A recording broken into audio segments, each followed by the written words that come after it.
Hi guys, in this small video I will present you what was changed in most recent updates, and one update that I will discuss here is the update that was for the module directly, so an update to this box that you installed or maybe you will install in your car, and the second update will be to the Android Auto itself.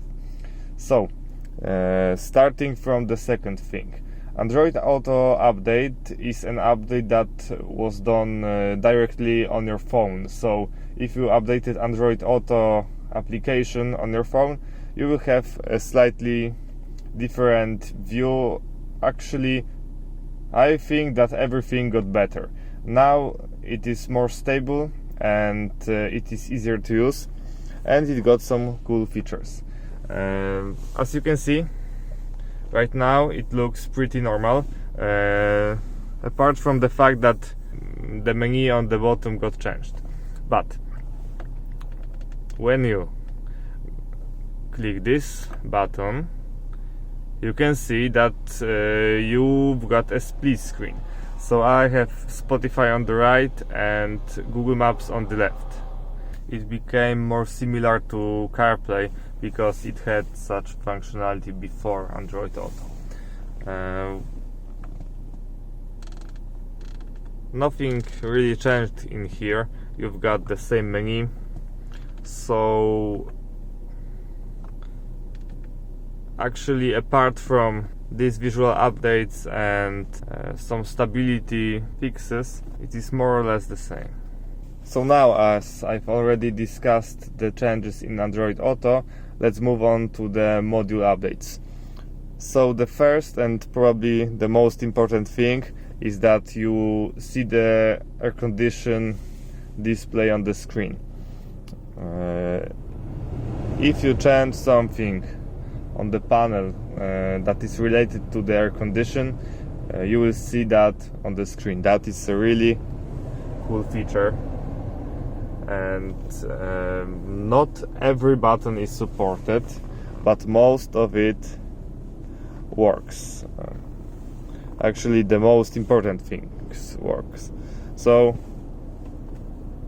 you've got the direction of the airflow, the power of the airflow,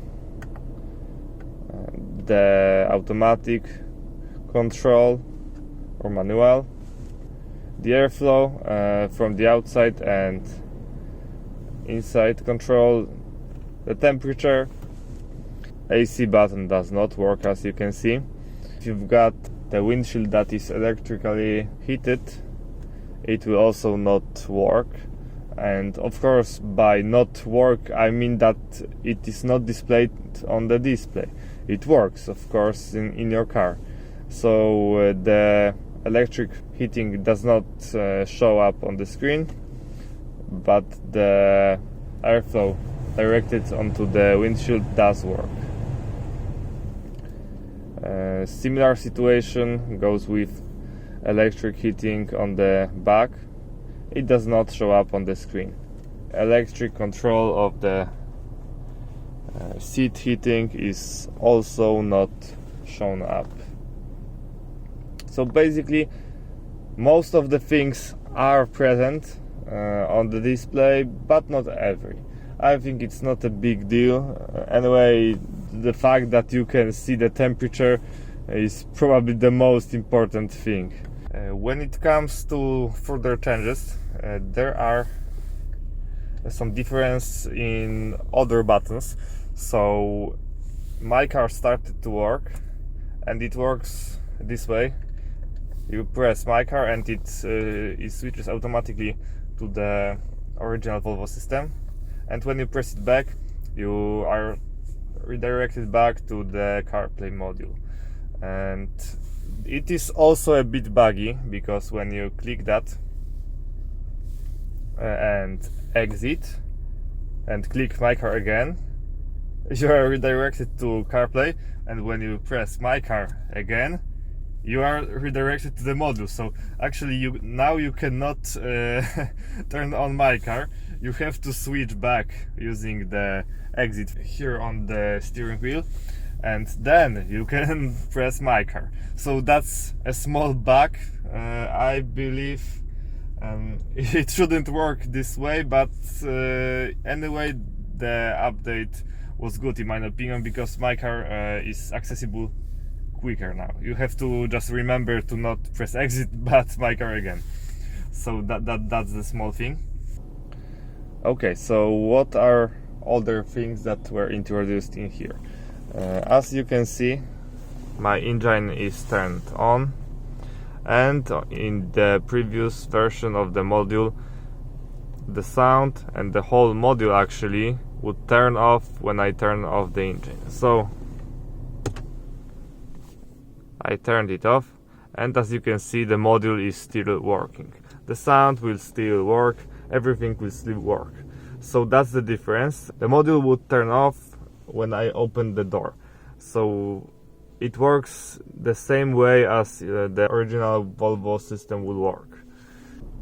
Another update that was introduced in here is Android Auto connection speed. The connection speed between the module and the phone was improved drastically. So it takes like 4 seconds to connect the device when you turn on the engine. Before it was much more. I don't remember exactly how long was that, but it is easily visible that it got better in here. Actually, I believe that the whole Android Auto responsiveness was improved, as everything works faster, but that might be just my opinion. Okay, so as I've discussed what was introduced, let's now discuss what bugs are still present in here. So the first bug is sound quality. Although it was advertised that the quality would be epic, it would be very good, it is, let's say, okay. It's still worse than original Volvo audio. So you have to bear in mind that sound from the Android Auto will be worse. And some things are important here. First is that the quality of the playback is a bit worse. Second thing is that the volume is lower. And here I want to mention a video that I've already uploaded, which describes how to increase the volume in your Android Auto. This is a very easy trick that lets you make Android Auto or CarPlay sound louder. And the last thing that is probably unfixable is that if you turn the volume to the maximum, you will see some strange noises. These noises would not be present in original Volvo audio. Now, if I use a throttle,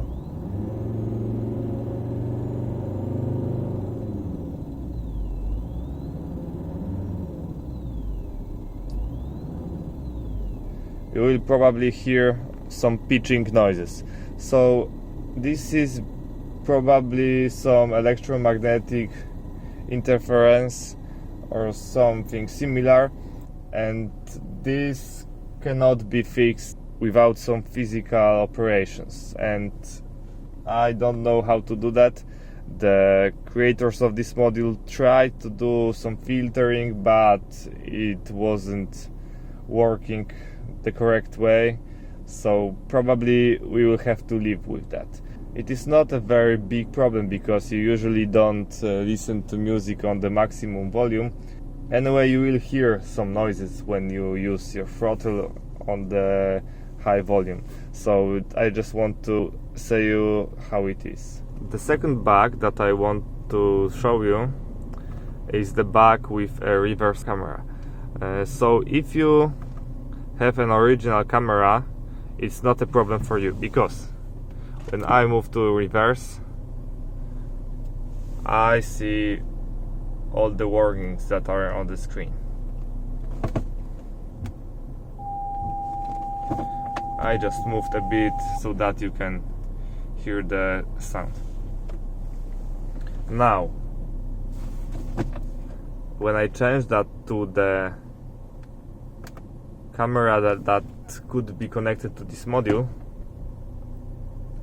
I can see the lanes. Of course I won't see a camera because I don't have a camera, but I think you will understand what I want to show you. If you look at this small car, you can see the difference. I am still next to the wall and you cannot see the warning that the wall is in front of me.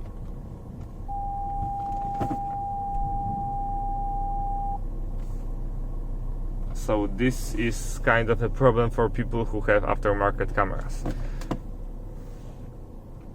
I've been discussing that with the creator of the module, and they have problems to decode the communication in the car, which actually means that they might not fix that in the future. Maybe they somehow decrypt or decode this signal, or maybe not. We cannot be sure about that.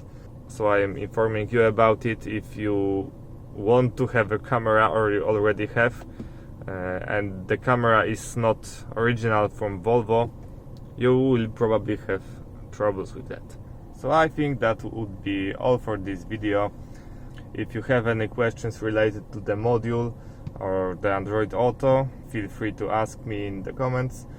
I hope you liked it. You can subscribe to my channel. I am always trying to add some new content related to Android Auto and other topics with my Volvo. Thank you for watching and see you soon.